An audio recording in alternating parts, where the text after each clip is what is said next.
Hello Engine Accurek at Tagbabuyak Usten lovers, welcome sa aking channel.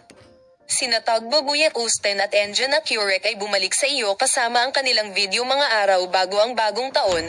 Ang pag-aangkin na ang kasintahan ni Tagbabuyak Usten na si Insinak Hiragir ay nakatanggap ng regalo sa bagong taon na nagkakahalaga ng 10 milyong dolyar.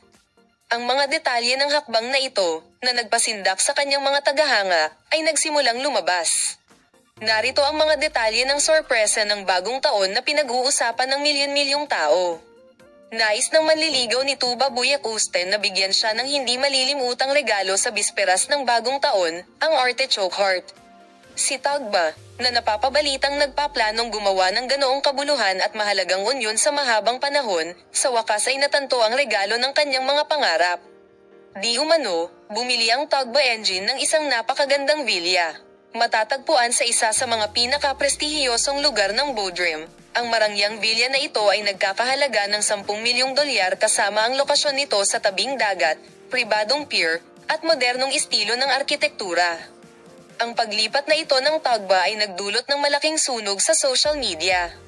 Habang hinahangaan ng maraming tagahanga ang pagmamahal ng sikat na aktor, nagtataka ang ilan, masusukat nga ba ang kurba ng pag-ibig sa pananalapi? Sinimulan niya ang isang talakayan sa pagsasabing, ang malapit na bilog ni Tuba ay nagkomento sa Rejalong ito sa mga sumusunod na salita. Palaging ipinapahayag ni Tagba ang kanyang pagmamahal kay Engine. Hindi mahalaga sa kanya ang pera. Ang mahalaga ay mapasaya ang iyong mga mahal sa buhay. Bibigyan ka namin ng detalyadong impormasyon tungkol sa paksa, manatiling nakatutok sa aming channel, Palem.